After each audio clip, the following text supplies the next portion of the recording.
भक्तामरप्रणतमालिमणिप्रभाणा मद्योतकं दलितपापतमोवितानं सम्यक् प्रणम्य जिनपादयुगं युगादा वालम्बनं भवजले पततां जनानां।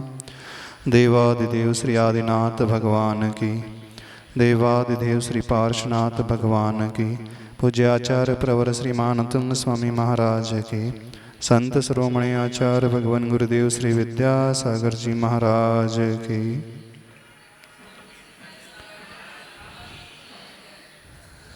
श्लोक नंबर 24। त्वामव्ययं विभुमचिन्त्यमसंख्यमाद्यं ब्रह्माणमीश्वरमनन्तमनङ्गकीर्तं योगीश्वरं विदितयोगमनेकमेकं ज्ञानस्वरूपममलं प्रवदन्ति सन्तः। प्रभु की संज्ञाएं अव्यय, विभु, अचिंत्यम, असंख्यम, इन पर चर्चा हो चुकी। अगला नाम प्रभु का आद्यम। आद्यम का अर्थ होता है जो आदि में हुए, प्रारंभ में हुए, शुरुआत में हुए, सो आद्यम। आदिनाथ भगवान का नाम वैसे आदि नहीं था। क्या था? वृषभनाथ, वृषभदेव। प्रथम तीर्थंकर पहले क्या बोलते हैं? ऋषभनाथ अथवा वृषभनाथ। लेकिन प्रचलन में आदिनाथ भी आ गया, पर मूल में उनका नाम आदिनाथ था ही नहीं। मूल में वृषभनाथ था। चूंकि युग के आदि में ये हुए हैं, इस 24वीं में पहले नंबर के तीर्थंकर हुए, तृतीय काल में हो गए हैं। इस कारण उनका नामकरण आदिनाथ हो गया है, इसीलिए उन्हें आद्य कहा गया है। जब भोग भूमि अवसान को प्राप्त हो रही थी, कर्म भूमि का प्रारंभ भी नहीं हुआ था, उसी अंतिम दौर में वृषभदेव का जन्म हुआ था, इसलिए उन्हें आद्यम कहते हैं। जब हम यह भक्तामर ऋषभनाथ की स्तुति के रूप में करेंगे तो इस अपेक्षा से आद्य घटित हो जाएगा। लेकिन यह भक्तामर स्तोत्र मात्र आदिनाथ भगवान की ही स्तुति नहीं है। इस भक्तामर स्तोत्र में 2400 तीर्थंकर भगवान की स्तुति समाहित है। चाहे वो अजितनाथ हो, चाहे पार्श्वनाथ हो, चाहे महावीर हो। यदि हम पार्श्वनाथ भगवान को लेकर के चले, महावीर भगवान को लेकर के चले, तो फिर ये आद्य संज्ञा ठीक बैठेगी कि नहीं बैठेगी? आप बताओ। आदिनाथ भगवान से तो आद्य संज्ञा ठीक बैठ जाएगी, उनका नाम ठीक बैठ जाएगा, क्योंकि युग के आदि में हुए। अब हम महावीर भगवान की स्तुति कर रहे हैं, किसी जिनालय में मान लीजिए महावीर भगवान की प्रतिमा है और आप भक्तामर स्तोत्र पढ़ते हैं, तो किसको लक्ष्य में रख करके पढ़ते हैं? प्राय सभी लोग आदिनाथ भगवान को ही लक्ष्य में रख करके पढ़ते हैं। पर यह भक्तामर स्तोत्र इतना संकीर्ण नहीं है। इस भक्तामर स्तोत्र में 2400 तीर्थंकर ही आ जाते हैं, और यदि कोई महावीर भगवान की प्रतिमा के सम्मुख महावीर को ही लक्ष्य में रख करके पढ़ रहा है, तो ये आद्य विशेषण अथवा आद्य जो नाम ठीक आ जाएगा कि नहीं आएगा? कि हम इसे फिर आद्यम की जगह अंतम पढ़ लें, क्योंकि महावीर प्रभु तो अंतिम तीर्थंकर हुए। फिर गलत हो जाएगा ये, तो कैसे अर्थ निकालोगे आप? यहाँ लिखा था त्वामव्ययम विभुम अचिन्त्यम असंख्य माध्यम। फिर आद्य का अर्थ कैसे निकालोगे, बता सकते हो?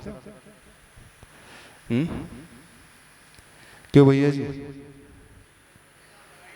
हाँ, माइक से बोलो। हाँ, संत पुरुष आपको अव्यय के रूप में, विभू के रूप में, अचिंत के रूप में, असंख्य के रूप में, आद्य के रूप में कहते हैं। तो किसके लिए बैठ रहा है? आदिनाथ भगवान के लिए, ऋषभदेव के लिए। और यदि महावीर प्रभु के लिए अथवा पार्श प्रभु के लिए कर रहे हैं तो आद्य कहना ठीक रहेगा कि नहीं रहेगा, हम ये पूछना चाह रहे हैं आपसे। हाँ, तो आद्य क्यों लिखा है यहाँ पर? हाँ बोलो, समझो तो सही, आखिर जो पढ़ते हो आप। वैसे जनरली धारणा तो ये सिर्फ ऋषभदेव के लिए ही भक्तामृत स्तोत्र पढ़ा जाता है जनरली। हाँ, यदि हम धर्म तीर्थ की दृष्टिकोण से देखें तो प्रत्येक तीर्थंकर परमात्मा अपने पूर्ववर्ती तीर्थंकर का धर्म तीर्थ आगे नहीं बढ़ाते हैं। हाँ। उनका स्वयं के धर्म तीर्थ का प्रवर्तन होता है। उस दृष्टि से उस धर्म तीर्थ के प्रवर्तन के हिसाब से वो उस तीर्थ के आदि ही हैं। हमारे यहाँ कोई भी तीर्थंकर धर्म तीर्थ का स्वयं का कुछ प्रवर्तन करते ही नहीं है। यह धर्म का तीर्थ का प्रवर्तन तो अनादिकाल से चला आ रहा है। इसके कोई प्रारंभक यानी प्रारंभ करता है ही नहीं। तो उसी को वो उस पिछले पूर्व आदिनाथ भगवान ने भी जैन धर्म को के प्रवाह को आगे बढ़ाया था, न कि शुरुआत की थी। भले ही इस काल में, इस अवसर्पणी काल में, चतुर्थ काल में अथवा ये तृतीय काल के अंत में वे प्रथम तीर्थंकर हैं, तो ऐसा नहीं समझना कि आदिनाथ भगवान ने जैन धर्म की शुरुआत की है, मोक्ष मार्ग की शुरुआत की नहीं। ये तो अनादिकाल से चला आ रहा। तो कोई भी तीर्थंकर जो हैं धर्म तीर्थ के प्रारंभ करता नहीं होते हैं, वे उस प्रवाह को आगे बढ़ाते हैं, बस इतना ही करते हैं। वो तो जैन धर्म के शरणागत हैं, जैन धर्म की उन्होंने शरण ली है, इस धर्म को अपनाया है। यदि हम ये कह लें अथवा ये मान लें कि आदिनाथ भगवान जैन धर्म के संस्थापक हैं, प्रस्थापक हैं, तो प्रश्न उठेगा कि इससे पूर्व जैन धर्म था ही नहीं। हाँ, उससे पूर्व क्या तीर्थंकर नहीं हुए? उससे पूर्व क्या सिद्ध भगवान नहीं हुए? नहीं, ऐसा तो है नहीं। हाँ हाँ, माइक से बोलना। आद्यम का यहाँ लिया है कर्म भूमि के सृष्टिकर्ता होने से। नहीं नहीं नहीं, आद्यम का अर्थ वो नहीं लिया। हाँ, यहाँ लिखा ना, वो तो ब्रह्मांड का अर्थ लिया। नहीं नहीं, आद्यम का अर्थ नहीं लिखा है।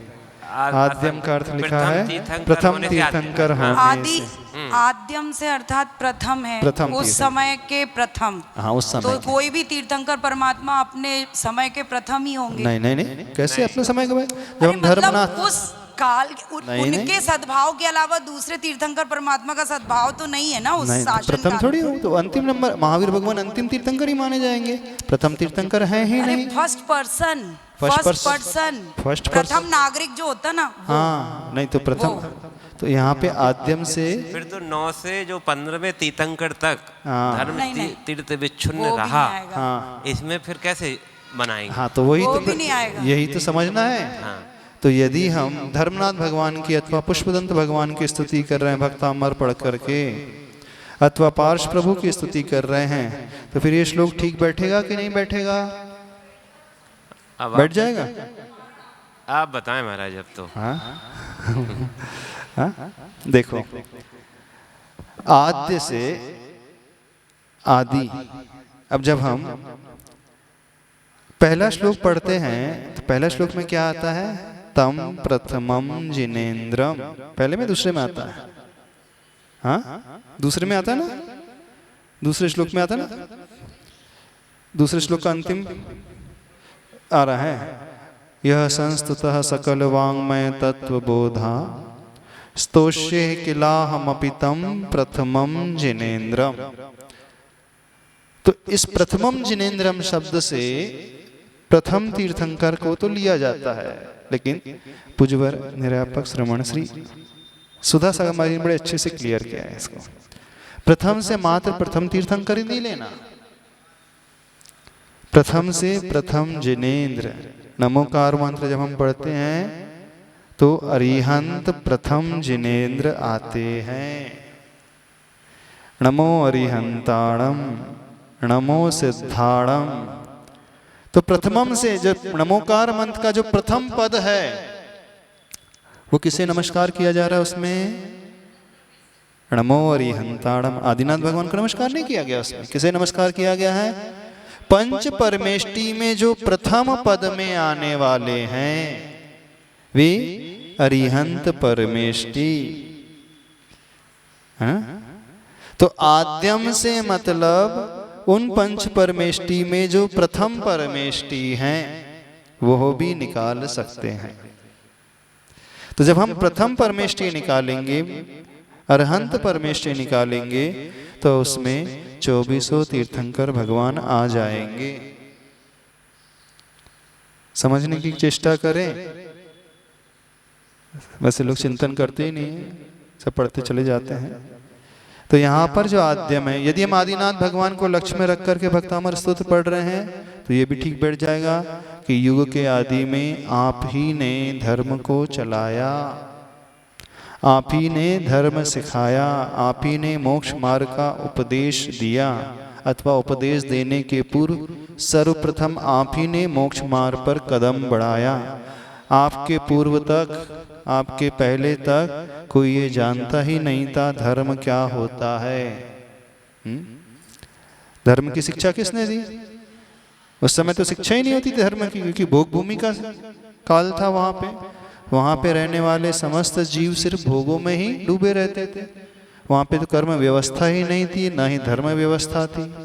तो धर्म का प्ररूपण यदि किसी ने किया है तो हे प्रभु ऋषभदेव आपने ही किया है, इस अपेक्षा से आप आद्य हैं। बहुत महत्वपूर्ण है। जब हम आदि में कहें, आद्य कहें, तो हमारे भाव इस प्रकार से होना चाहिए, कितना बड़ा पुरुषार्थ रहा होगा आदिनाथ भगवान का, कितने बड़े चैलेंज को उन्होंने फेस किया होगा, जब दुनिया का कोई भी जीव कुछ जानता ही नहीं था। सबकी धारणा कुछ अलग ही प्रकार की थी। लोग कोई भी जीव ABCD क ख ग जानते ही नहीं थे धर्म का क्या होता है। सबके मानस को पलट करके रख देना कितनी बड़ी बात है। अरे चैलेंज है ना। जो व्यक्ति हमेशा संसार जिस समय भोगों में ही डूबा रहता था, जिन्होंने कभी कुछ समझा ही नहीं था कि भोग के अलावा भी कुछ होता है, उस समय उसे प्रस्थापित करना, लोगों के माइंडसेट को बदलना, दिशा नई दी देना, क्योंकि सबका बहाव पंचेंद्री के विषय भोगों में ही था। अब उस बहाव को बदलना, जो नदी हमेशा से वर्षों से जिस दिशा में बहती आ रही है, जिसके संस्कार उसी दिशा में बहने के हैं, अधोगामी है, नीचे की ओर ढलान की ओर बह रही है, अब नए सिरे से उस नदी की दिशा को परिवर्तित करना और ऊर्ध्वगामी बनाना, कितनी बड़ी बात है। जो हमेशा बहती आई है, नीचे की ओर बहती आ रही है, और एक पर्टिकुलर उसने दिशा चूज कर ली है और उसका रास्ता भी तय हो चुका है, डिसाइड हो चुका है कि इसी रास्ते से वो बहेगी। लेकिन अब ऐसा पुरुषार्थ करना है कि नदी की दिशा को भी बदलना है और उसके प्रवाह को अधो से ऊपर की ओर लाना है। तो कितना कठिनाई भरा ये दौर होता है। पर जब तक बहती रही उसके बाद ब्रेक लग गया ना। कहाँ ब्रेक लग गया? ब्रेक इसलिए लग गया कि भोग भूमि से कर्म भूमि आ गई। नहीं तो वही तो ब्रेक लगा है। तो नदी का प्रवाह भोग भूमि वाला था ना, तो ब्रेक नहीं लगा। ब्रेक लगा। किसमें ब्रेक लग गया? नदी में तो ब्रेक नहीं लगा। सारे जीव सिर्फ भोगों में ही लिप्त रहते थे, पंचेंद्रिय के विषयों में, इसके अलावा उनको कुछ पास उस काम ही नहीं था। भोग भूमि के जीव क्या करते हैं? अब उनके उस माइंडसेट को बदलना कि नहीं, इससे भी हटकर के दुनिया कुछ और होती है। नहीं महाराज, हमें कहना माइंड सेट को बदला कहाँ, उन्होंने तो एक रास्ता बताया कि तो ऐसा है। नए जो रास्ता था ही नहीं, नए सिरे से रास्ते का सृजन करना कितना बड़ा चैलेंज होता है, जिस पर कोई चला ही नहीं हो। नहीं, चैलेंज 18 कोड़ा कोड़ी। चैलेंज तब होता है जब कोई कॉम्पिटिटर हो। अरे चैलेंज इन द सेंस, जिस रास्ते पर कोई चला ही नहीं, जो रास्ता ही समाप्त हो गया है, पूरा झाड़ी झंकार है, घना घनघोर जंगल है, वर्षों से नहीं सैकड़ों शताब्दियां नहीं हजारों लाखों करोड़ों अरबों वर्ष बीत गए हैं। अब उसमें यह सोचना कि नहीं यहां से रास्ता बनाना है, कितनी बड़ी बात होती है। एक जिस चैलेंज की आप बात कर रहे हैं वो तो विरोधी की चैलेंज हो गया, हम उसकी चैलेंज की बात नहीं कर रहे हैं, हम उस चैलेंज की बात कर रहे हैं जहाँ रास्ता ही नहीं है। अब आपको नए सिरे से जंगल में रास्ता बनाना है, आपके पास कोई साधन नहीं है, कोई सहयोगी नहीं है, अकेले दम पर बढ़ना है, स्वयं बनाना है, चलते चले जाना है और दूसरों के लिए रास्ता दिखाते चले जाना है। कितनी बड़ी बात होती है, छोटी बात है, बहुत बड़ी बात होती है। इस कारण जब भी पंच कल्याणक प्रतिष्ठा महोत्सव होते हैं आदिनाथ भगवान के ही होते हैं, मुख्यतः एक्सेप्शन है। और आदिनाथ भगवान के इसलिए भी होते हैं कि जैन धर्म की प्राचीनता दिखाना मुख्य, ये भी है, ये तो है ही, प्राचीनता दिखाना। जैन धर्म लोगों को धर्म का यदि उपदेश किसी जीव ने सर्वप्रथम दिया, लोगों को चलना सिखाया, ऊपर उठना सिखाया, पाप से ऊपर हट कर के भी कोई जीवन होता है, तपस्या करना सिखाया, त्याग करना सिखाया, निरीह वृत्ति लाना सिखाया, तो आदिनाथ भगवान ने सिखाया। समझना इस बात को, बहुत बड़ी बात है, छोटी बात नहीं होती है। बने हुए ढर्रे को बदलना सबसे कठिन होता है, और जिस ढर्रे पे चलते चलते सदियां बीत गई हैं उसको बदलना बहुत कठिन काम होता है, आसान काम नहीं होता है। बने बनाए रास्ते पर चलना बहुत आसान होता है, नए सिरे से रास्ता बनाना बहुत कठिन होता है। क्यों नहीं बदला है? भोग का ही रास्ता था चारों तरफ, भोग का ही रास्ता था और कोई रास्ता नहीं था। हाँ, जब भोग भूमि अंत को प्राप्त होने लगी, कल्प वृक्ष नष्ट होने लगे, तो लोग त्राही त्राही चिल्लाने लगे, कहने लगे कि हमारे लिए भी कुछ मिलना चाहिए, ऐसा वैसा। तो उन्होंने सर्वप्रथम कर्म भूमि का रास्ता दिखाया, षटकर्म सिखाए। लेकिन षटकर्म करते हुए भी सब कुछ त्याग करके तपस्या का मार्ग अपनाना, आत्मकल्याण का मार्ग अपनाना, जब कुछ दिखाई नहीं दे रहा है, किसी ने कुछ देखा ही नहीं, क्या होता है उस समय नए सिरे से लोगों को सेट करना बहुत बड़ी बात होती है, छोटी बात नहीं होती है। महाराज जी, उनके गर्भ में आने के 6 माह पूर्व से जब रत्न वृष्टि प्रारंभ हुई होगी, तो ये बात प्रत्येक व्यक्ति को किसने समझाई होगी कि आखिर ये क्यों हो रहा है उस समय? क्योंकि वो तो उन सबके लिए तो ना भूतो ना भविष्यति, मतलब ये क्या कुछ अजूबा ही हुआ होगा। तो क्या पहले कोई ऐसा कुछ हुआ होगा कि उनने कोई आकाशवाणी टाइप से कि अब ये ऐसे तीर्थंकर होते हैं जो आने वाले? तीर्थंकर नहीं होते, बस कुछ तो भी नया घटित हो रहा है, तो कोई ऐसा महापुरुष आने वाला है, वो तीर्थंकर होते हैं, क्या होते हैं? चला होगा ये क्यों हो रही है? नहीं, कुछ तो भी विशेष घटना घटने वाली है, इसका पुण्य का उदय है कि इस प्रकार का नया दिखने लगा है, बस कुछ तो भी नया होने वाला है। इतना ही ज्ञान रहता है, इससे ज्यादा कुछ नहीं होता है। तीर्थंकर का ज्ञान होना, वो तो किसी को नहीं समझ में आता तीर्थंकर क्या होते हैं। उनके माता पिता कोई नहीं मालूम था ज्यादा, नाभि राय और मरुदेवी को ज्यादा बस ये मालूम है कि तीर्थंकर आने वाले हैं, 16 सपना आदि। बस तीर्थंकर की अवधारणा उनको कैसे समझ आई? तीर्थंकर की अवधारणा तीर्थंकर बनने के बाद ही पता चली लोगों को, उससे पूर्व किसी की अवधारणा नहीं थी। ये कुछ बस इतनी अवधारणा थी कि ये कोई महापुरुष है, बस इतना ही है। पर उससे पहले कोई बताने वाले नहीं, मतलब ही नहीं, सब अपने अपने में लिप्त रहते थे, अपने अपने में डूबे रहते थे। और जो रत्न वृष्टि भी होती थी उनके राजमहल के पूरे आंगन में होती थी। ये कहा जाता है अयोध्या में जितना बड़ा उनका महल रहता है उसमें होती थी, तो उसमें उससे रत्न ले गए लोग। मतलब भगवान के केवल ज्ञान तक किसी को ये नहीं पता था कि ये इनके मतलब तीर्थंकर क्या होते हैं। ये वाली अवधारणा किसी को नहीं पता था। तब भी कैसे पता चलेगा? तीर्थंकर प्रकृति का उदय केवल ज्ञान होने के बाद आता है। समोसरण की रचना की अपेक्षा क्या? मुनि अवस्था में, मुनि अवस्था में जो है आहार, वो तो जाति स्मरण हो गया था राजा श्रेयांश को, राजा सुम को, वो अलग बात हो गई। लेकिन जो मूल वैभव, हाँ, जो धर्म प्रवाह मूल रूप से शुरू हुआ, वो तो केवल ज्ञान होने के बाद ही हुआ, उससे पूर्व नहीं हुआ। उससे पूर्व तो 4000 जो देखा देखी में बन गए थे, फिर बाद में छोड़ भी दिया था उसके उन्होंने। पहले उनको सिर्फ एक अति विशिष्ट महापुरुष के रूप में ही जाना उन्हें गया। अति विशिष्ट महापुरुष के रूप में इस कारण जानते थे कि ये आदिनाथ भगवान वो ही हैं जिन्होंने इस प्रजा के ऊपर बड़ा उपकार किया था। जब कल्पवृक्ष नष्ट हो गए थे तो इन्होंने ही हमें सिखाया था कि खेती कैसे की जाती है, इन्होंने ही हमें सिखाया था शिल्प कैसे होता है, असी मसी कृषि शिल्प विद्या वाणिज्य षटकर्म की व्यवस्था इन्होंने ही दी है। इन्होंने हमारी भूख शांत की है, इन्होंने हमें रोजगार दिया है, इन्होंने परिवार चलाना सिखाया है। इनके बड़े उपकार, बस उपकार थे, बस इस कारण उन्हें मान रहे थे। अच्छा, इन्होंने हमें सब कुछ दिया है, जो किसी ने नहीं दिया वो इन्होंने दिया। परिवार को बचाया इन्होंने, बच्चों को बचाया इन्होंने, रोजगार दिया, पैसा दिया, अन्न दिया, फल दिए, फल दिए, व्यवस्था समाज में स्थापित की इन्होंने। यानी जो भी आज हम जी रहे हैं, जैसे भी हैं, सब इन्हीं की बदौलत जी रहे हैं बस। तो ये बहुत महान आत्मा है, और उनकी महान आत्मा को लेकर के वो उनके चरणों में नतमस्तक रहते थे, उन्हें मानते थे। इस कारण वो जो कर रहे हैं तो हमें भी उसका अनुसरण करना चाहिए। किसी को ज्ञान तो था नहीं, बस इतना ही ज्ञान था, ये बहुत विशिष्ट व्यक्ति हैं, हम सबके उपकारी हैं, इन्हीं से हम चल रहे हैं, आज जीवित है तो इन्हीं के कारण। तो जिन्होंने इतना कुछ दिया है तो उसके प्रति कृतज्ञता का गुण तो अवश्य होता ही, बिल्कुल होता है। उस कृतज्ञता के गुण को निभाने के लिए वे 4000 मुनि भी बन गए। राजा सामान्य व्यक्ति नहीं, 4000 राजन हुए, मुनि पद को, अंगित का मोक्ष मार्ग को अपना लिया।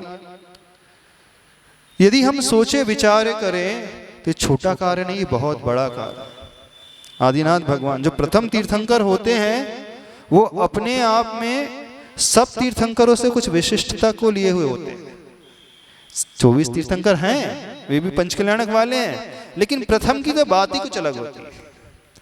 अन्य तीर्थंकर को इतना नहीं सेट करना पड़ा, अब रास्ता बन चुका है, अब बने बनाए पे चलना है, लेकिन नए सिरे से सृजन करना सबसे डिफिकल्ट टास्क होता है।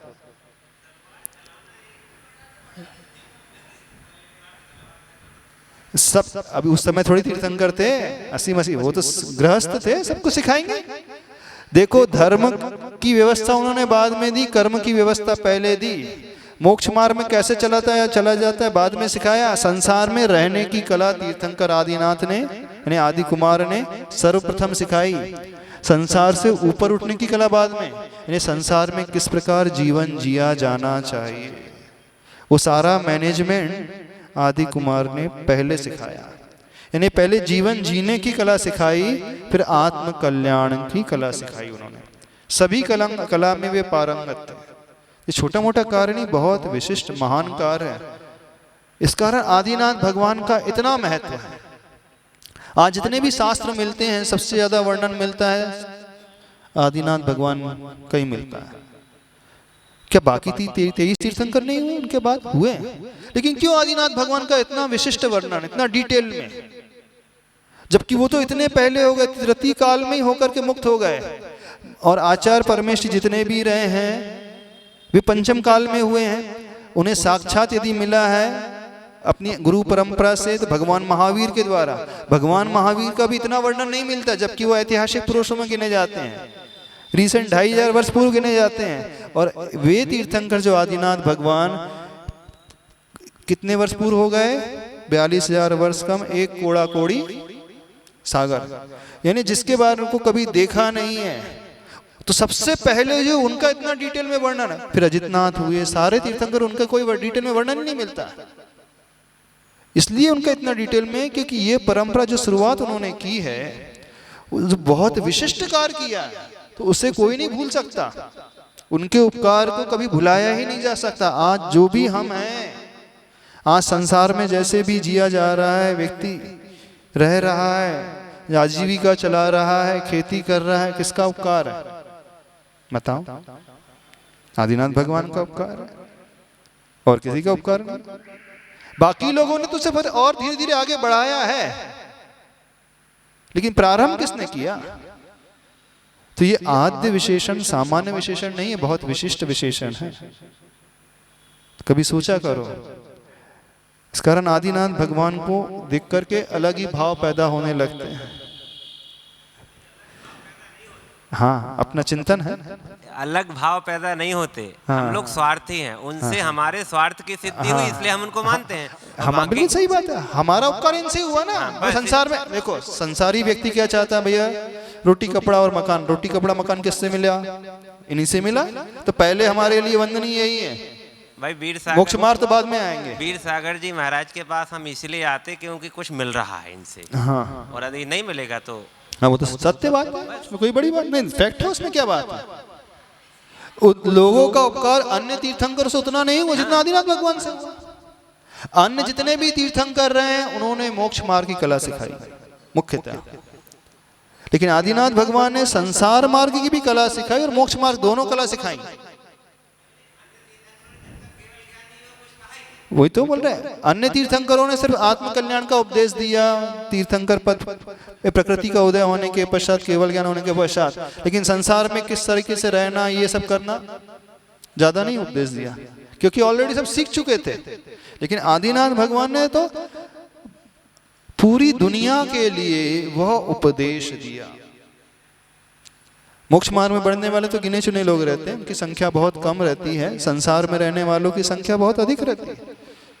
तो सबसे ज्यादा उपकार तो उनका हुआ है। तो उपकार जिसने किया है उसको तो याद अवश्य अच्छे से किया ही जाता है, और किया भी जाना चाहिए। बिल्कुल, जब आप पढ़े, हम पढ़े, तो हमारा दृष्टिकोण उस ओर आना चाहिए, हमारे भाव में वो प्रणाली गुजरना चाहिए, हमें उन्हें इस दृष्टि से याद करें। धन्य है प्रभु, आपका उपकार इतना है, आप इतने महान हैं। कभी आता है आपके मन में भाव, आभार का भाव आता है, ग्रेटिट्यूड की भावना आती है? नहीं आती, नहीं आती, किसी के मन में ज्यादा नहीं आती। सामान्य की बात नहीं कर रहे हैं, विशेष की बात कर रहे हैं। सामान्य से सबको आ जाती है, हाथ जोड़ रहे हैं इसका मतलब थोड़ा तो सभी मान रहे हैं।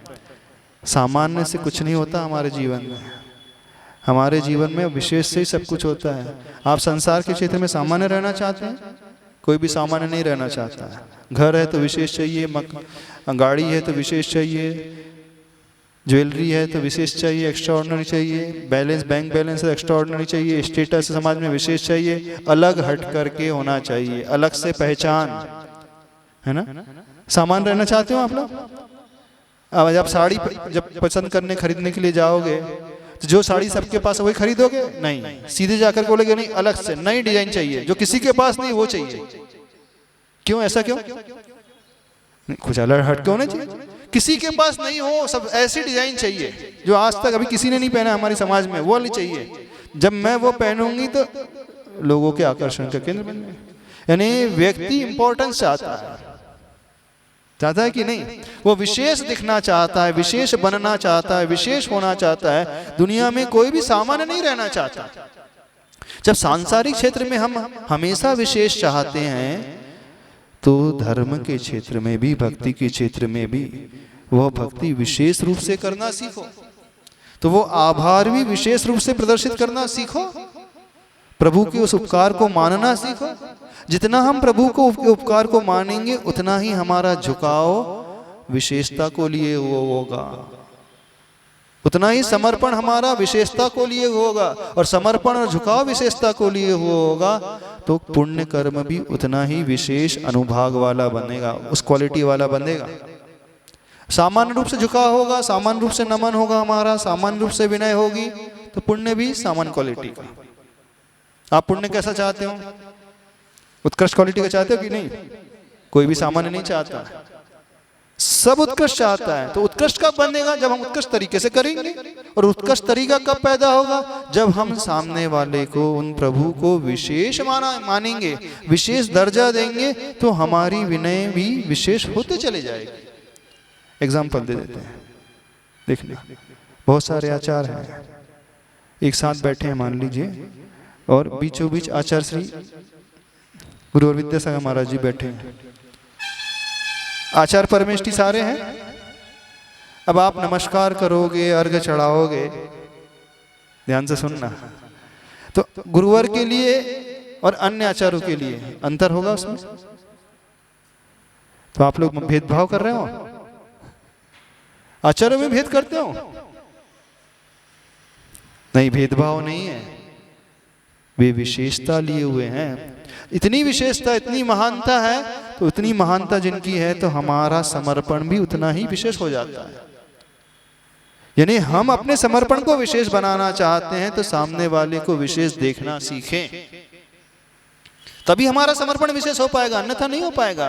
क्यों गुरुवर के प्रति विशेष समर्पण हो जाता है? क्यों गुरुवर के पास इतनी भीड़ लगी रहती है? वहां जहाँ जंगल में चले जाते हैं तो सारे के सारे लोग वहां पर दौड़े चले जाते हैं, वहीं मंगल हो जाता है। और कोई व्यक्ति, कोई साधक आपके शहरों में बीचों बीच आकर के बैठ जाए तो उनके लिए चौके लगाने के लिए खटखटाना पड़ता है। भैया ध्यान रखना, अब हमारा टर्न तो हो गया है, हमारी तो बारी पूरी हो गई, अब आप लोग को संभालना है। ऐसे होता है कि नहीं? क्यों अनु भैया, आपने तो देखा होगी दुनिया समाज में क्या स्थिति है। हाँ हाँ, कितना अंतर आ जाता है, समझना। वे मुनि नहीं है मुनि, लेकिन वो भाव क्यों नहीं पैदा हो पाता है? और गुरुवर के शिष्य के प्रति क्यों पैदा हो जाता है? उनकी तपस्या विशेषता को लिए हुए है, उनका त्याग विशेषता को लिए हुए है, सब कुछ विशेषता को लिए हुए था। तो जैसे ये भाव हमारे मन में आ गया, हमारे माइंड में आ गया, तो हमारा झुकना, हमारा विनय का भाव, हमारा समर्पण का भाव भी अलग ही तरीके से हो जाएगा। तो यदि हम प्रभु से कुछ विशेष चाहते हैं तो क्या करना होगा बताओ? विशेष झुकना नहीं, विशेष तो झुकना, लेकिन वो विशेष झुकाव होगा कैसे? जब तक सामने वाले को हम विशेष रूप से मानेंगे। नहीं, समर्पण नहीं हुआ तो ठीक है, लेकिन समर्पण पैदा कैसे होगा? प्रश्न उसका चल रहा है। समर्पण पैदा विशेष तभी होगा जब हम उनको इतना विशेष देखेंगे। अभी तो सभी लोग आदिनाथ भगवान को अथवा हर तीर्थंकर भगवान को सामान्य रूप से देखते हैं, बिल्कुल सामान्य रूप से लाइटली लेकर के चलते बनते हैं, बहुत लाइटली। ठीक है, अपने घर के ही हैं, है ना? भगवान तो अपने घर के ही हैं, विशेष ले लेते हो कुछ नहीं, ठीक है, रोज तो कर ही रहे हैं क्या। तो ये जितना लाइटली लेंगे तो पुण्य भी उतना ही लाइट क्वालिटी का बनेगा। तो जब भी आद्य विशेषण कहो तो हमारे मानसिक दशा में ये भाव आना चाहिए, धन्य है आदिनाथ भगवान आप। मूर्तियों में भी अंतर होता है क्या? बिल्कुल होता है। हाँ हाँ हाँ, बिल्कुल होता है, मूर्ति में भी अंतर होता है। वही आदिनाथ भगवान बड़े बाबा के रूप में है और वही आदिनाथ भगवान दूसरे मंदिर में भी है। तब आदिनाथ आदिनाथ में अंतर करते हो आप लोग? भेदभाव कर रहे हो? हाँ, सिद्धालय में जो आदिनाथ बैठे उनमें कोई अंतर नहीं है, सिद्धालय में 24 तीर्थंकर बैठे उनमें कोई अंतर नहीं है, लेकिन जो जिनालय में बैठे उनमें अंतर है। अंतर होता है। कैसे अंतर होता है? जिस पाषाण से वो प्रतिमा बनी है, पाषाण की भी अपनी एनर्जी होती है। सुनना, हर पाषाण की डिफरेंट डिफरेंट एनर्जी होती है। जिस साधक ने उसे सूर्य मंत्र दिया है, उस साधक की साधना पर भी एनर्जी डिपेंड करती है। जिस श्रावक ने उसे प्रतिष्ठा कराई, उस प्रतिमा की बैठाया है, उसकी विशुद्धि कैसी है, उसका धन कैसा है, नीति न्याय वाला है कि लूटखोर पाप से अर्जित किया हुआ है, उसका आचरण कैसा है, उसके परिणाम कैसे हैं देते समय, उस पर भी प्रतिमा में एनर्जी में अंतर आ जाएगा। जिस शिल्पकार ने उस प्रतिमा को गढ़ा है, वह शिल्पकार का चरित्र कैसा है, व्यसनी तो नहीं है। गोमटेश्वर बाहुबली भगवान की प्रतिमा क्यों इतना आकर्षण का केंद्र है? हाँ, जिस शिल्पी ने 12 वर्ष में, कितने वर्ष में बनाई है, उसने नमक का त्याग कर दिया था। है आज का कोई ऐसा शिल्पी जो नमक का त्याग कर दे? वो तो बीड़ी पीते जाएगा और प्रतिमा बनाते जाएगा। हाँ, और उस शिल्पी ने नमक का त्याग किया था। जिस चामुंड राय ने उस प्रतिमा को विराजमान कराया था, कितना बड़ा त्याग था। जितना पत्थर छटेगा उतना सोना, पर्वत कटकर अलग हो उतना सोना उसने शिल्पी के लिए तय कर दिया था। उस चामुंडराय की माँ की कितनी तीव्र भावना रही, नहीं इतनी विशुद्धि रही कि ऐसी प्रतिमा बनाना है। उन आचार्य परमेष्ठी नेमी चंद्र आचार्य भगवान, उनका कितना विशुद्ध आचरण। और उस अगली बात, उस क्षेत्र का वास्तु कैसा है। समझना, बहुत सारे फैक्टर्स होते हैं जो प्रतिमा में अतिशय लाते हैं, ऊर्जा लाते हैं, विशेषता लाते हैं। तो कौन सा फैक्टर हो गया? जिस पाषाण से, जिस द्रव्य से वो बनी उसकी एनर्जी, जिस आचार्य परमेष्ठी ने उसे सूर्य मंत्र दिया है उनकी साधना, जिस श्रावक ने उसे प्रतिष्ठापन कराया है उसकी न्याय नीति पूर्वक अर्जित धन, उसकी भावना, जिस शिल्पी ने उसे गढ़ा है उसका त्याग कैसा है, उसकी आसक्ति कितनी है, और जिस क्षेत्र में वो प्रतिमा बैठी है उस क्षेत्र की माटी कैसी है, उसका वास्तु कैसा है, उस क्षेत्र का एनवायरनमेंट कैसा है। 5-6 फैक्टर होते हैं, तब कहीं जाकर के उस प्रतिमा में विशेषता आती है। अंतर होते हैं, सब प्रतिमा में अंतर मिलेगा आपको, सबकी एनर्जी डिफरेंट डिफरेंट रहेगी, बिल्कुल रहेगी, सबका अतिशय अलग अलग रहेगा, बिल्कुल रहते हैं उसमें। तिजारा वाले चंद्रपुर भगवान है, आपके मंदिर में चंद्रपुर भगवान है। महावीर जी वाले महावीर भगवान है, आपके मंदिर में भी महावीर भगवान है। कुंडलपुर में बड़े बाबा है, यहाँ भी आदिनाथ भगवान है। सब में अंतर देख लो। प्रतिमा में अंतर होता है कि नहीं? होता है। तो ऐसे ही साधकों में भी अंतर होता है। पूज्य सुगता महाराज जी एक बहुत अच्छी बात कहते हैं, इष्ट और आराध्य में डिफरेंस होता है। एक हमारे इष्ट प्रभु हैं और एक आराध्य हैं। आराध्य तो सभी होते हैं, पूजनीय सभी होते हैं, आराधना के योग्य, लेकिन इष्ट कुछ विशेषता को लिए होते हैं। तो हर एक को अपने जीवन में इष्ट प्रभु चुनना चाहिए, हर एक को अपने जीवन में इष्ट शास्त्र चुनना चाहिए, इष्ट सूत्र चुनना चाहिए, जिस सूत्र को पढ़कर के उसके परिणाम एकदम विशुद्ध होने लगे, कषाय एकदम थमने लगे, विशुद्धि एकदम बढ़ने लगे। कोई विशेष शास्त्र, कोई ऐसा विशिष्ट क्षेत्र होना चाहिए जहाँ जाते ही उसकी निर्मलता एकदम उच्च कोटि की होने लगे। इष्ट गुरु जिनके पास जाकर के अंतरंग का भाव एकदम उत्कृष्ट होने लगे। सब में इष्ट पंच परमेष्ठी होना चाहिए, इष्ट अरिहंत होना चाहिए, इष्ट सिद्ध प्रभु होना चाहिए, सिद्ध क्षेत्र होना चाहिए, इष्ट आचार्य भी होना चाहिए, इष्ट उपाध्याय भी, इष्ट साधु भी, इष्ट शास्त्र भी, इष्ट ग्रंथ भी, इष्ट सूत्र भी, सब कुछ इष्ट होना चाहिए। ये भेदभाव नहीं है, ये ध्यान की एकाग्रता को लगाने का साधन है। आराध्य सारे हैं, इसका अर्थ नहीं कि अन्य प्रभु तीर्थंकर भगवान की अवहेलना हो रही है, अभिनय नहीं हो रही है, हो रही है। आप ही से पूछते, जब आप कुंडलपुर की वंदना करने जाते हो, अन्य मंदिर में आप कैसी वंदना करते हो और बड़े बाबा की वंदना कैसे करते हो, बताना थोड़ा सा। सभी लोग से पूछ रहे हैं, कुंडलपुर सभी गए हैं ना? हाँ, कितने सारे मंदिर है पहाड़ में, बहुत सारे मंदिर हैं। तो सारे मंदिर में उतना ही समय देते हो, सारे मंदिर में वंदना उतने ही समय में करते हो, उतने ही अच्छे से द्रव्य चढ़ाते हो, उतनी ही सामग्री चढ़ाते हो, बताओ थोड़ा सा। अधिक बहुत सारे लोग जैसे बड़े बाबा के पास जाते हैं, वहीं से लौट करके आ जाते हैं, बाकी तो दर्शन भी नहीं करते हो बहुत सारे लोग। अथवा दर्शन भी करेंगे तो एक वंदना से पूरी क्षेत्र की कर लेंगे और 8 दिन रुके तो बाकी 7 दिन बड़े बाबा के पास। ऐसी है ना? तो ये अन्य तीर्थंकर से भेदभाव हो गया, अन्य मंदिर से भेदभाव हो गया क्यों? अनु भैया बताओ, बताओ। ये अभिनय हो गई अन्य मंदिर की?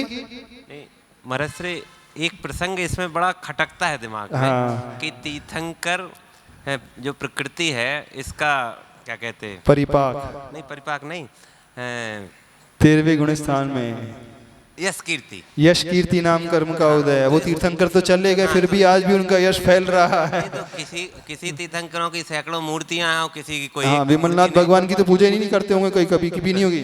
विमलनाथ भगवान की पूजा की है कभी? हाँ, कभी कुंथुनाथ भगवान की करी है, अरनाथ भगवान की करी एक आध बार, बाकी तो परशुनाथ भगवान की रोज करोगे, आदिनाथ भगवान की हमेशा करोगे, है ना? तो मतलब इन तीर्थंकरों की यश कीर्ति का मतलब अभी फल मिल रहा है, जिनकी पूजा ज्यादा कर रहे हैं, और बाकी तीर्थंकरों का हाँ। क्या होगा फिर? नहीं, यश वो तो कर्म से रहित हो गए, तो उनकी यश कीर्ति नाम कर्म कहाँ बचा? पर ऐसा क्यों है कि सैकड़ों मूर्ति बनाई जा रही पारसनाथ भगवान की? यश कीर्ति नाम कर्म जो है जीव विपाकी प्रकर्म प्रकृति होती है। हम क्या महसूस कर रहे हैं उस पर डिपेंड कर रहा है। दुनिया क्या कर रही है उस पर डिपेंड नहीं। दुनिया तो गुणगान गाई जा रही है और दुनिया तो उनका विरोध भी करती है। मान लीजिए वो महावीर भगवान का विरोध कर रहे हैं तो उनका अयश नाम कर्म का उदय हो जाएगा क्या? हाँ बताना। 5वें गुण स्थान से यश कीर्ति का ही उदय होता है, 4थे गुण स्थान तक ही अयश नाम कर्म का उदय रहता है। तो दुनिया कुछ कहे इस कारण उनका अयश नहीं फैल रहा है, दुनिया उनकी पूजा करे इस कारण उनका यश नहीं। हम क्या फील कर रहे हैं उस पर डिपेंड कर रहा है। हाँ, सब तीर्थंकर को गौण करके पार्श्वनाथ भगवान की मूर्ति क्यों, आदिनाथ भगवान की विशेषता क्यों? क्यों? इसलिए क्योंकि जिन्होंने जितना अधिक उपकार किया जनता के लिए वो उपकारी को याद करेंगे। अब ऐसे भारत देश में बहुत सारे आचार्य, बहुत सारे मुनिराज हुए हैं जो दीक्षा लिए हैं, दक्षिण में तपस्या कर लिए हैं, समाधि हो गई है, जिनका नाम भी हमें नहीं पता। और कुछ आचार्य हुए हैं, आचार्य शांति सागर जी का नाम हम हमेशा लेते हैं। उनके समाधि दिवस आता है, बहुत अच्छे से मनाते हैं, सारे तिथियां अच्छे से मनाते हैं। क्यों? आचार्य शांति सागर महाराज जी को याद क्यों कर रहे हैं, बाकी अन्य आचार्य को क्यों नहीं कर रहे हैं? हमारा उपकार किससे हुआ? इन्हीं से हुआ भैया। तो हम तो पहले उन्हें स्मरण में लाएंगे। ठीक है, वे तीर्थंकर रहे हैं, उन्होंने आत्म कल्याण किया, फल वो भोग करके चले गए, अब भोग रहे हैं। लेकिन उससे दुनिया को कितना लाभ हुआ? जितना दुनिया को लाभ हुआ उतना उनको क्रेडिट मिलेगा। सीधा सा नियम है। नहीं, यश कीर्ति में अंतर नहीं आया। दुनिया में पूजक पुजारियों की संख्या की हम बात कर रहे हैं। देखो हमें किसी से लाभ हो रहा है, हम तो उन्हें पूजेंगे, कुछ भी गलत नहीं है उसमें। चूंकि आदिनाथ भगवान ने वो कार्य किया है, युग के आदि में किया है, इस कारण आदिनाथ भगवान का गुणगान होता है। पार्श्वनाथ भगवान की मूर्ति क्यों? उन्होंने उपसर्ग झेला है। दुनिया में हर प्राणी दुखी है, उपसर्ग से परेशान है, वो रिजेंबल करता है, मैच करता है। किसने झेला है भाई? ना उसने भी झेला है। अब मेरे जैसा हो गया तो फिर अपन भी वही करो जैसा उसने किया, बस। दुनिया का हर व्यक्ति दुखी है, तो कहां उसे सांत्वना मिलती है? अपने जैसे दुखी को देख करके। इसने कैसे दुख दूर किया, अब मुझे भी वैसे ही करना है। बाकी लोगों ने दुख देखा ही नहीं ना, बाकी तीर्थंकरों ने कौन सा उपसर्ग झेला? तो दीक्षा लिए जल्दी से कल्याण हो गया उनका। लेकिन पार्श्वनाथ भगवान ने इतना गहन उपसर्ग झेला, तो लगता है कि देखो मेरे जीवन में इतनी कठिनाइयां आ रही हैं, तो मैं कैसे सामना करूं इनका? पार्श्वनाथ भगवान को देखता हूं उन्होंने कैसे किया। हाँ, अब उनसे हमारी ट्यूनिंग मैच करने लगी, इस कारण हमको सर्वप्रथम पार्श्वनाथ भगवान याद आते हैं। समझ रहे हो कि नहीं? हाँ, शांतिनाथ शांति के करता है, चंदा प्रभु विशेष है, आदिनाथ भगवान है, वासु पूज्य। बोले मंगल ग्रह परेशान कर रहा है, क्या करें? शनि ग्रह की दशा चल रही, 7.5 चल रही शनि की। 24 में से 4 को मानेंगे। हाँ, तो सम्यक तुम दोष लगेगा फिर? हाँ, सम्यक दर्शन में दोष नहीं लग रहा है, चलमा लगाड़ दोष विशेष। हाँ, तो आप बड़े बाबा के दर्शन करने जा रहे, बाकी मंदिर के दर्शन करने जा रहे, तो चलमा लगाड़ दोष लग रहा है आपको? बताओ। लगना बिल्कुल नहीं है, समझो इस बात को, दोष नहीं है ये। धवला ग्रंथ में आया है, जब यह जीव छपक श्रेणी में चढ़ते हैं मुनि महाराज, तो वो 42 प्रकार के भंग बनते हैं शुक्ल ध्यान के। उनका वो ध्यान करके शुक्ल ध्यान भा सकते हैं और कर्मों की निर्जरा घातिया कर्मों को क्षय कर सकते हैं। अब उन्होंने ये नहीं कहा कि इसी मार्ग को अपनाना, पर्टिकुलर इसका करना तरीका अपनाना। कहीं पे भी आपका किसी भी तरीके में आपका मन लग जाए, तो हमें तो फोकस करना है, ध्यान केंद्रित करना है। जिसके माध्यम से ध्यान केंद्रित हो रहा है हम उसका ध्यान करेंगे, बस। इसका अर्थ ये नहीं कि अन्य के लिए हम अभिनय कर रहे हैं। अभिनय तो तब मानी जाएगी सिर्फ हम आदिनाथ भगवान को पूज रहे हैं, बाकी की पूजा ही नहीं कर रहे हैं, हाथ भी नहीं जोड़ रहे हैं। यहाँ विशेष क्यों जोड़ रहे हैं, विशेष समय क्यों दिया जा रहा है? क्योंकि इन्हीं के चरणों में आकर के विशुद्धि बढ़ती है। बड़े बाबा की प्रतिमा ही ऐसी है, जैसे हम दर्शन करते हैं, माला फिरने बैठते हैं, भक्तामर पढ़ते हैं, अथवा सामायिक करते हैं, अथवा पाठ करते हैं, तो परिणाम बहुत अच्छे हो जाते हैं। तो हमारा तो लाभ, निर्मल परिणाम कहाँ हो रहे हैं? इनके चरणों में बैठ करके। तो हमें वो करना है, तो इसमें कोई दोष नहीं, चलमा लगाड़ दोष नहीं। चलमा लगाड़ दोष ये जब ये धारणा बन जाएगी कि बड़े बाबा से ही मेरा कल्याण होगा, बाकी से कल्याण ही नहीं होगा, बाकी तीर्थंकर तो ऐसे ही हैं, तो वो दोष का कारण। ध्यान केंद्रित करने के लिए हमें फोकस तो करना होगा कि नहीं? कहीं नहीं। यदि हम सबका ध्यान करेंगे तो फोकस ही नहीं हो पाएंगे। ऐसा करते हैं, 1 मिनट अपन आदिनाथ भगवान का ध्यान करते हैं, फिर अजितनाथ का कर लेते हैं, फिर संभवनाथ का कर लेते हैं, बार बार डिस्ट्रैक्शन हो रहा है। ध्यान नहीं लगेगा उसमें। हाँ, अब आदिनाथ अजितनाथ को छोड़ करके हमने अरिहंत ला लिया, तब ध्यान लग जाएगा। अब हमारे लिए आदिनाथ नहीं आ रहा है, अजितनाथ नहीं आ रहा है, संभवनाथ नहीं आ रहा है, अब हमारे लिए क्या आ रहा है? अनंत चतुष्टयधारी अरिहंत परमेष्टि, तो ध्यान लग जाएगा। समझना? तो यह अभिनय नहीं मानी जाती है। तो इष्ट तो अवश्य होना ही चाहिए अपनी विशुद्धि को बढ़ाने के, इसमें कोई दोष नहीं। तो इष्ट पंच परमेष्टि, इष्ट शास्त्र, इष्ट सूत्र, इष्ट क्षेत्र, सब जहां जाकर के हमारे परिणाम निर्मल होते चले जाए। तो जब हम आद्य यह शब्द कहें तो आदिनाथ भगवान को उस दृष्टि से देखें, उस विशेषता से सही देखें। अथवा जब आदिनाथ भगवान को नहीं ध्यान कर रहे हैं, अन्य तीर्थंकर को, तो आद्य जब कहें तो नमो अरिहंताड़म का ध्यान आना चाहिए। अरिहंत परमेष्टि, आप ही ने दिव्य ध्वनि का उपदेश दिया है, तभी हमारा कल्याण हो पाया। सिद्ध भगवंत को उपदेश ही नहीं देते, इस कारण अरिहंत परमेष्टि। फिर वो अजितनाथ भी आ जाएंगे, विमलनाथ भी, इसमें विमलनाथ भगवान भी आ जाएंगे, अब अनंतनाथ भी आ जाएंगे। अब इसमें कुछ नहीं होगा, बिल्कुल सच। समझ में आ रही बात? नहीं समझ में आ रही? आगे बढ़े कि नहीं बढ़े? हाँ चल, देखो ऐसा हो जाएगा तो भक्ता हमारा पूरा ही नहीं हो पाएगा। हमारे साथ बड़ी परेशानी, हमारा जहाँ शुरू होता है लेकिन खत्म कहीं नहीं होता है। तो महाराज जी, किन्हीं भगवान की कम प्रसिद्धि या अधिक प्रसिद्धि का उनके यशा कीर्ति नाम कर्म से तो कोई संबंध नहीं है, वो तो उसका तो क्षय हो गया। हाँ, सभी क्षय हो चुका है। देखो एक उदाहरण दे रहे हैं, झालर है, झालर बंद भी कर देते हैं तो भी झंकार सुनाई देती है। झालर बजना बंद हो, स्वल्प रहे संस्कार। कुछ फैन होते हैं, आपने स्विच ऑफ किया, थोड़ी देर तक वो घूमता ही रहता है। अब उसमें कोई करंट नहीं लग रहा है, फिर भी वो घूम रहा है, पूर्व के संस्कार के कारण। तो कुछ जीव ऐसे होते, इतने पुण्यशाली होते हैं, पूर्व में उन्होंने इतना परोपकार का कार्य किया है कि मुक्ति होने के पश्चात भी, यशा कीर्ति नाम कर्म का क्षय होने के पश्चात भी, वो संस्कार के वशात वो फैल रहे हैं, पंखुड़ियां घूम रही है, उनकी सुगंधी फैलते चले जा रही है, अभी कुछ नहीं है। तो इस रूप में समझना, मतलब पार्श्वनाथ भगवान की ज्यादा विशुद्ध बोध था कि वो महावीर भगवान के शासन काल में भी उनकी पूजन हो रही है। नहीं, पार्श्वनाथ भगवान की पूजन इस कारण हो रही है कि दुनिया दुखी है, तो वो अपने दुख दूर करने के लिए रास्ता खोज रही है। भाई कहाँ से दुख दूर होगा? तो पहले उस व्यक्ति को खोजो जिसने स्वयं दुख झेला है। अब जिसने कुछ झेला ही नहीं है, तब उसके पास क्यों जाएंगे? जो करोड़पति, देखो जो हमारे जैसा होगा, पहले तो हम उसी के पास जाएंगे ना। देखो हमारे ऊपर भी इतने कष्ट आए हैं, इनके ऊपर भी आए थे, तब हम इनके रास्ते को चुनना चाहिए। इन्होंने कैसे उसको झेला, कैसे सहन किया, कौन सी शक्ति का प्रयोग किया, कैसे समता परिणाम पैदा किए, अब हमें भी वैसा ही करना है। तो ऑटोमेटिकली व्यक्ति उन्हीं तीर्थंकर को पहले याद करेगा, उसमें कुछ भी ऐसा वैसा नहीं है। क्या हुआ? आगे बढ़े। आद्यम, अगला विशेषण क्या है? ब्रह्मांडमीश्वरम अनंत मनंग केतुम। तो इसमें कौन सा आ गया? ब्रह्मांड। क्या है ब्रह्मा? संसार में ब्रह्मा किसे कहा जाता है? जो जन्म देने वाला होता है, जन्म देने वाला, पैदा करने वाला, ब्रह्मा उसी माना जाता है। तो यहाँ पे ब्रह्मा क्या है? कर्म भूमि के वो पैदा करने वाले थे। षट कर्म का उपदेश, षट कर्म की उत्पत्ति इन्हीं के माध्यम से हुई। शिक्षा यदि किसी ने दी तो आदिनाथ प्रभु ने दी,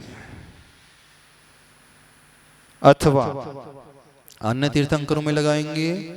जब केवल ज्ञान हो जाता है, समोसरण में दिव्य ध्वनि खिरती है, तो उन्होंने उस दिव्य उपदेश को दिया जो संसार के दुखों से उठा करके मोक्ष मार्ग में चलाने के लिए प्रेरित करता है, और जो उस मोक्ष मार्ग में चलता है तो मोक्ष को पा जाता है, अनंत और शाश्वत सुख को पा जाता है। इस अपेक्षा से ब्रह्मा अथवा ब्रह्मांड सभी तीर्थंकरों में फिट बैठ जाएगा। हम दोनों तरीके से एनालिसिस करते चले जाएं, विश्लेषण करते चले जाएं। तो ब्रह्मा मतलब सृष्टिकर्ता, संसार के करने वाले, संसार के पैदा करने वाले। तो संसार क्या है? आपका घर कैसे चलता है बताओ। बेसिक नीड फुलफिल जब होंगी तभी तो चलेगा परिवार, है ना? यदि वो पूरी ना हो तो कैसे चलेगा? बच्चों का पालन पोषण कैसे होगा? जब तक पैसा नहीं आएगा, धन नहीं आएगा, तो धन कैसे आएगा? व्यापार से आएगा, नौकरी से आएगा, कुछ कार्य करने से आएगा। तो जो हमें नौकरी दे दे, जो हमें पढ़ना लिखना सिखा दे, जो हमें व्यापार करना सिखा दे, तो वो ही हमारे परिवार को चलाने वाला हो गया। तो आदिनाथ भगवान ने क्या किया? षटकर्म का उपदेश दिया, 80 का उपदेश दिया, यानी तलवार चलाना सिखाया क्षत्रियों को। अपनी रक्षा कैसे करना, अनीति अनात्याचार से रक्षा कैसे करना, बचाना, क्षत्रिय धर्म की जो शिक्षा आदिनाथ भगवान ने दी। लेखन कार्य मसीह किसने दी? आदिनाथ भगवान ने। कृषि करना, खेती करना, अन्न को पैदा करना उन्होंने सिखाया। शिल्प आर्ट उसकी शिक्षा आदिनाथ ने। कलाएं बहुत प्रकार की जो कला होती हैं वो भी आदिनाथ भगवान ने। और वाणिज्य व्यापार, सारी सृष्टि को सही तरीके से चलाना यदि किसी ने सिखाया तो आदिनाथ भगवान ने। इस कारण आप ब्रह्मांड हैं, ब्रह्मा है। समझ में आ रहा है? डिटेल तो करने की आवश्यकता नहीं ज़्यादा। वैसे आप लोगों ने तप कल्याणा का दृश्य देखा होगा, हर पंच कल्याणा में षटकर्म दिखाए जाते हैं। अथवा आदिनाथ पुराण पढ़ा भी होगा, नहीं पढ़ा? आदि पुराण पढ़ते नहीं, टाइम ही नहीं आप लोग, बहुत बिजी रहते हैं टीवी में, मोबाइल में, क्या क्या अन्य घर गृहस्थी के कारण फुर्सत ही नहीं मिलती है आपको, नहीं मिलता है? कम से कम उसे तो पढ़ लो जो आपके काम का है। संसार में किस प्रकार से जीवन जीना चाहिए, कैसे रहना चाहिए, वो कला जिस ग्रंथ में लिखी है उसको सीख लो। पूरी 72 कलाओं का वर्णन और 64 कलाओं का वर्णन किया उसमें। स्त्रियों की 64 कलाएं कौन कौन सी होती हैं सारी उसमें सिखाई गई हैं। कैसे सजना, कैसे गाना, कैसे पेंट करना, कैसे आर्ट बनाना, कैसे रंगोली, कैसे सारी कलाएं कवि ए टू लेकर जेड। जो आप पढ़ाई करके BFA आदि करते ना, बैचलर ऑफ फाइन आर्ट्स करते रहते, तो उस ग्रंथ को पढ़ो, उसमें सारी कलाएं बताई गई हैं। स्त्रियों के लिए, पुरुषों के लिए सारी टेक्निक बताई गई हैं, सूत्र बताए दिए हैं कैसे अपने आप को बनाना चाहिए व्यवस्थित। इन्हें स्त्रियों के लिए भी सब कुछ सीखना चाहिए। आड़े वक्त में वो ही कलाएं काम में आती हैं। ज्ञान तो सबका होना चाहिए, भले ही आप बहुत करोड़पति फैमिली को बिलोंग करते हो, लेकिन कला से रहित कोई भी ना रहे। कोई नहीं जानता कब कैसी परिस्थिति किसके साथ पैदा हो जाए। तो उन परिस्थितियों में जो आपके लिए सहयोगी बनेगा वो ही आपको सुरक्षित रख पाएगा, वह ज्ञान, वह कला। तो इधर उधर की बुक्स पढ़ते रहते हो, इतना टाइम वेस्ट करते रहते हो, थोड़ा सा स्वाध्याय करने की हैबिट भी तो डालना चाहिए। प्रथमानियोग ग्रंथ ही पढ़ लो, वो तो बहुत इजी है, कहानी के रूप में हिंदी में है, उसमें ना संस्कृत है। उससे पढ़ लोगे तो आपका पुण्य आश्रव भी होगा, निर्जरा भी होगी, तप भी हो जाएगा, स्वाध्याय भी हो जाएगा, सब कुछ हो जाएगा। और भी कथाओं से बच जाओगे। टीवी सीरियल देखते रहते हो, घर घर की कहानियां वाले सब समाटते रहते हो, इधर उधर उलझे रहते हो। उनको छोड़ करके थोड़ा सा आधा घंटा ये समय निकाल लो। पूरा समय नहीं निकाल लो दिन भर, तो आधा घंटा तो मैनेज कर लो। सबसे पहले प्रथमानियोग ग्रंथ में कमांड होना चाहिए। है आप लोग की कमांड? पढ़ते हो? प्रथमानियोग ग्रंथ का स्वाध्याय किया है? कितने लोगों ने किया? यहाँ स्वाध्याय की परंपरा नहीं है। हाँ, सब मोबाइल में स्वाध्याय करते रहते हैं। ग्रंथ को पढ़ना चाहिए, सामूहिक होना चाहिए। और प्रथमानियोग ग्रंथ पढ़ने से, स्वाध्याय करने से एक संबल भी मिलता है, प्रतिकूलताओं को झेलने की शक्ति भी आती है।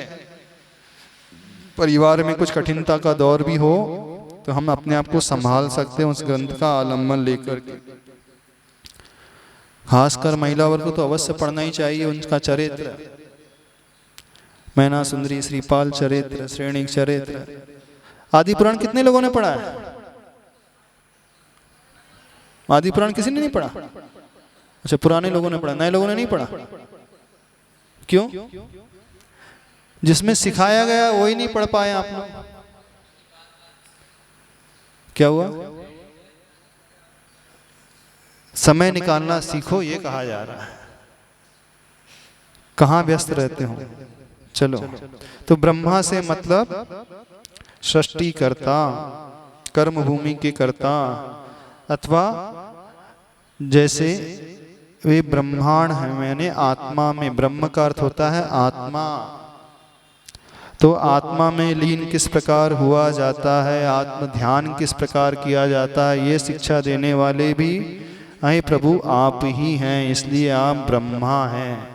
दोनों ही रूप से घटित हो सकता है, संसार की अपेक्षा से भी और मोक्ष मार्ग की अपेक्षा से भी घटित हो सकता है।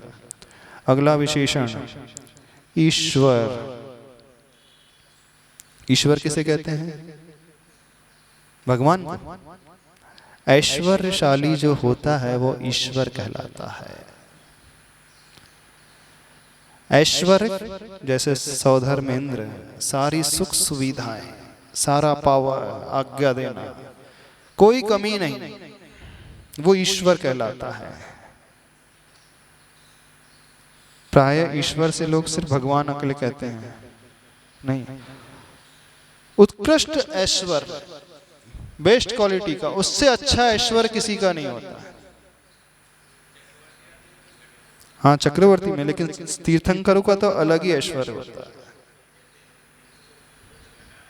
हाँ, चक्रवर्ती में, मनुष्य में चक्रवर्ती जो राजा होता है, श्रेष्ठी होता है, जिसका ऐश्वर्य होता है, सुख सुविधाएं होती हैं, जिसकी आज्ञा मानी जाती है, सारे नौकर चाकर होते, सारी सुविधाएं जिसके पास होती है, वो ऐश्वर्यशाली। तो प्रभु ईश्वर हैं।